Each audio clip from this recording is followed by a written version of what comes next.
Judith called it Cousin Weekend, as if giving it a name would make it feel like tradition instead of obligation. I packed Lana's overnight bag with her favorite pajamas, her toothbrush, and Mr. Maple the stuffed fox with one button eye she'd slept with since she was 4. She didn't say much while I zipped it closed. Just watched me with that guarded expression she'd started wearing more often lately. In the car, she clutched Mr. Maple to her chest. "Do I have to stay both nights?" she asked quietly. I hesitated. "You'll have fun with your cousins, and I'll be right here if you need me." She nodded, but I didn't miss the way her fingers tightened around the fox's frayed tail. The Weller estate sat at the top of a hill, all manicured lawns and symmetrical stone facades. Judith met us at the door, flawless as ever in a navy wrap dress and matching pearls. Her eyes skimmed over Lana's jeans and glittery sneakers before landing on me. "You're right on time," she said without warmth. "Callum's been asking for her." Lana didn't respond. She just slipped past her grandmother into the house, shoulders drawn tight. I watched her disappear down the hallway and told myself not to hover, not to overthink.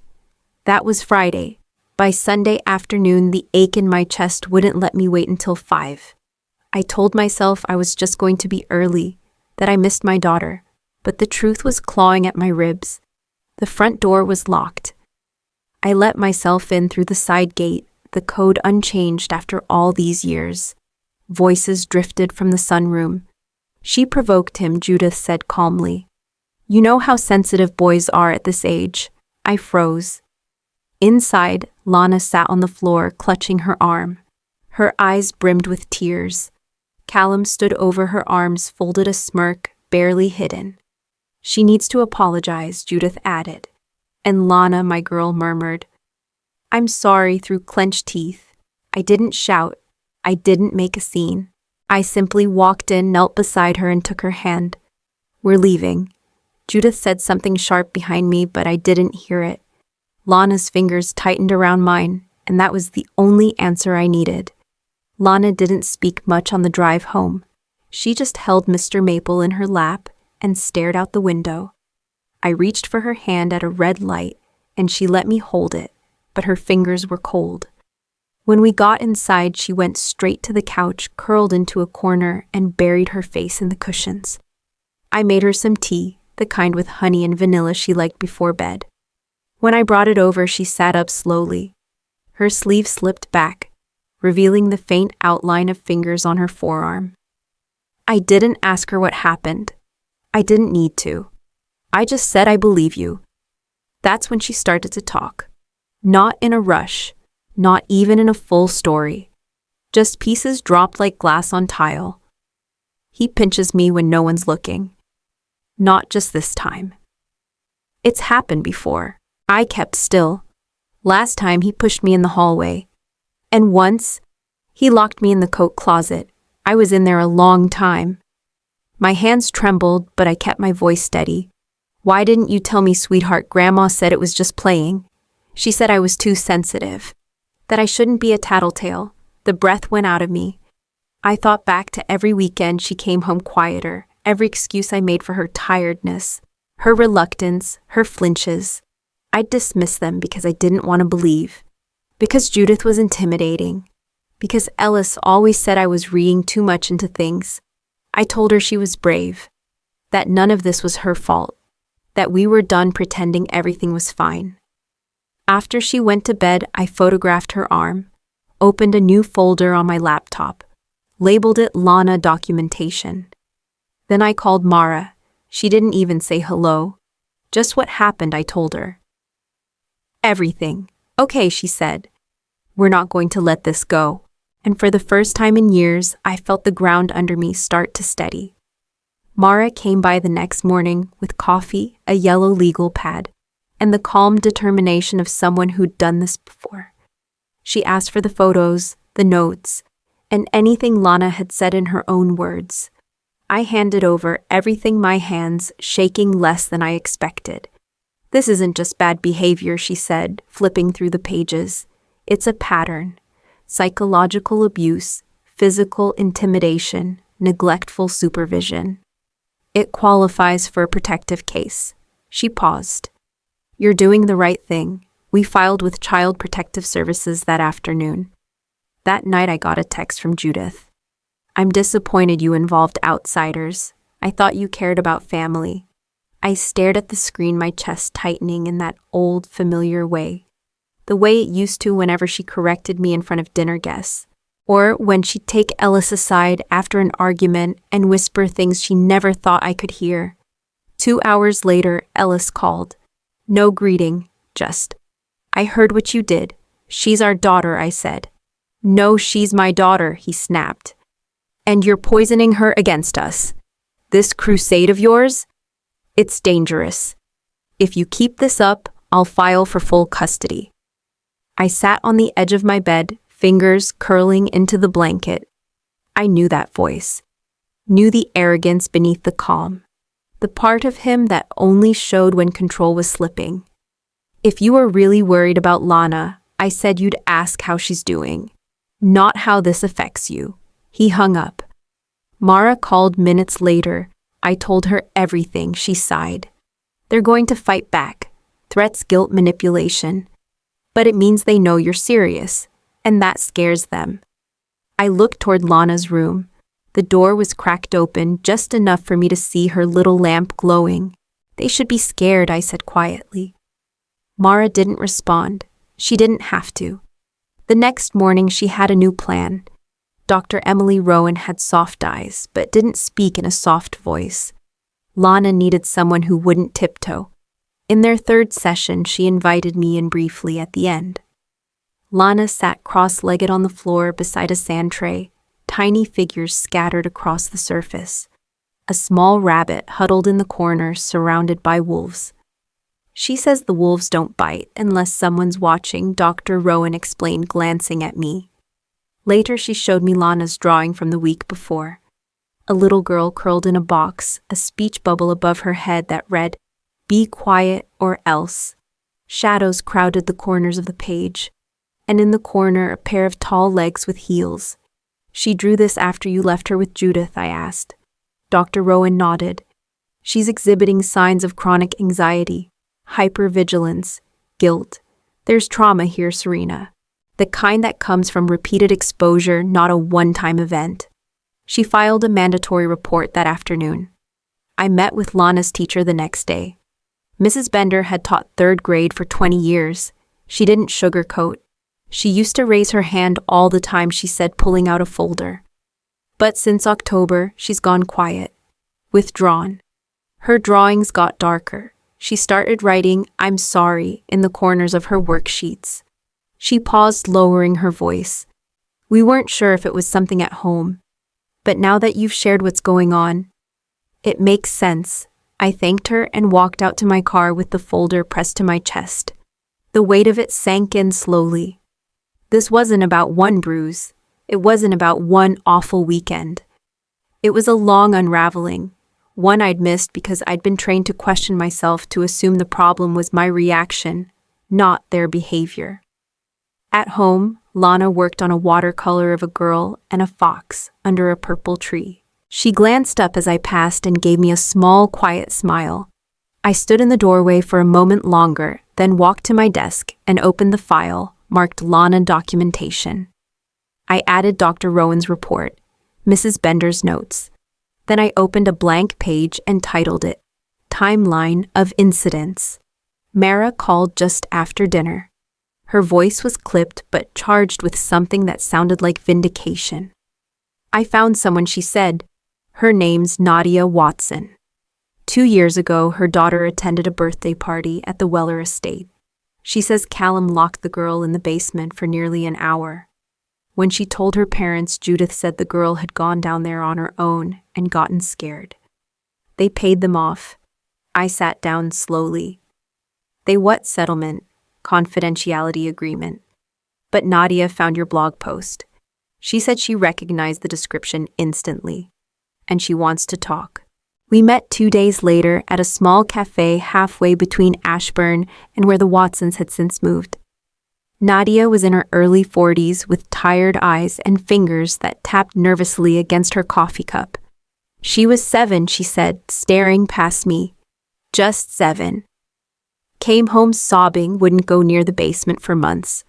They told us it was a misunderstanding, that our daughter was prone to dramatics. They made us feel like we were the problem. Why didn't you say something? I asked gently. She met my eyes. Because they offered us enough money to make it go away. And because part of me wanted to believe it could go away. That it was an accident. That maybe she was being sensitive. She let the silence settle before continuing.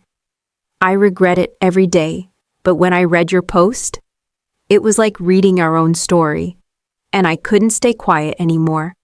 She agreed to provide a statement for the court. No conditions. After she left, I sat in my car for a long time.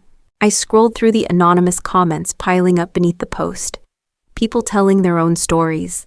Patterns emerging in the shadows, quiet, overlapping, unmistakable. It was never just Lana. I opened a new file, labeled it Other Families. Then I called Mara to tell her we weren't alone anymore. I published the post late one night under a pseudonym on a parenting forum, known for its blunt honesty. I changed names, left out details that could tie it directly to us. But I told the truth, about the bruises, about the apologies demanded from the wrong child, about the silence I had accepted too long, and how it all unraveled when my daughter finally told me what she'd been carrying alone. It didn't take long. By morning, the post had been shared over 1,000 times. By evening, it had been picked up by a small news site that specialized in family court stories. A quiet storm had begun. Lana's drawings, now anonymized and attached with permission, were circulating alongside images of children's hands scribbling, "I'm sorry," into margins and corners. The reaction split down the middle. Some called me brave. Others called me bitter. A few tried to guess the family behind the story. Most were wrong, but some weren't. That's when the email arrived from an anonymous account signed only PL. I was her assistant for 8 years. I watched her cover things up: school complaints, neighbor rumors, internal staff reports. She called it image control. I saved emails. You'll want to see them. Attached were screenshots. One in particular made my hands go cold. Handle it quietly. Donate if needed. These people don't want trouble. They want to feel heard. Money usually works. I forwarded everything to Mara, who called me 5 minutes later. "Do you know who this is?" I hesitated. "Patricia Lynn, Judith's assistant. She used to send my holiday reminders. She just sent us evidence of intent to suppress abuse." I looked at the screen again. The perfect font, the calm tone, the rot hiding behind courtesy. Judith had always believed her power was in her presence, her name, her influence. But it turned out her words might be what finally broke her. The courtroom smelled faintly of wood polish and nerves. I sat beside Mara, my hands folded in my lap, my heart pounding like it didn't belong to me. Ellis sat across the aisle, jaw clenched, flanked by his attorney and Judith, who looked like she was attending a luncheon, not a custody hearing. Judge Callahan called us to order and wasted no time. Judith took the stand first. She spoke with her usual poise, emphasizing family values and generational discipline, the importance of children learning resilience. When Mara questioned her about the bruises, the drawing, the closet, Judith said, "Children sometimes misinterpret. Lana is an imaginative child. Serena encourages that imagination sometimes too much." Ellis echoed her, saying he'd seen no reason for concern, that this was all being blown out of proportion by emotional overreaction. Then Mara called Dr. Emily Rowan. Her voice was firm, her words clinical and devastating. She detailed Lana's trauma symptoms, her drawings, the fear, the patterns. The courtroom shifted. People sat up straighter. Then came Emma Pearson, the former nanny. She spoke of her time at the estate, of how Callum had bullied other children, how Judith had managed concerns. She didn't correct him, Emma said. She protected him. Always. Last was Dr. Rowan again, this time holding a folded piece of paper. "Lana wrote this in session last week. With her permission, I'd like to share it." She read aloud, "I'm not sorry for crying. I'm not sorry for hurting. I'm not sorry for saying stop. I'm not sorry for being small and loud. I'm not sorry for being brave. I'm not sorry for telling the truth.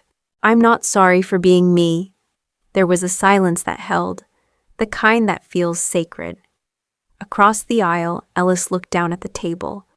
Judith's mouth was tight, but for the first time she didn't speak. The judge didn't rule that day. She asked for time to review the materials, including the emails Patricia had submitted. But as we stepped out into the hallway, Mara whispered, "They lost something today. You can feel it." And I did. Because for once, they weren't the ones defining the story. My daughter was. The video came in the middle of the night. No sender name, no message, just a Dropbox link and a subject line that read, "You need to see this." I hesitated for a long time before clicking. The footage was grainy but unmistakable. The camera captured the sunroom at the Weller estate, time-stamped from the Sunday Lana had come home with the bruise. Lana stood by the window holding a small game console.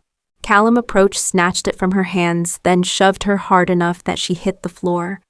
When she tried to get up, he twisted her arm behind her back. Her face crumpled. She didn't scream, but you could see the pain. Judith stood in the doorway the entire time, watching. She didn't flinch. She didn't move. Just sipped her tea. I sent the footage to Mara, who responded in all caps, "This changes everything. Do not delete. We need to request an emergency review." Within 48 hours, we were back in court. The courtroom was silent as Judge Callahan watched the clip. She didn't speak during or after. Just removed her glasses, rubbed the bridge of her nose, and asked, "Can the source of this footage be authenticated?" Mara nodded. "The metadata is intact. The system logs confirm it was recorded on the estate's internal network and backed up to cloud storage." Ellis's attorney argued it could have been altered.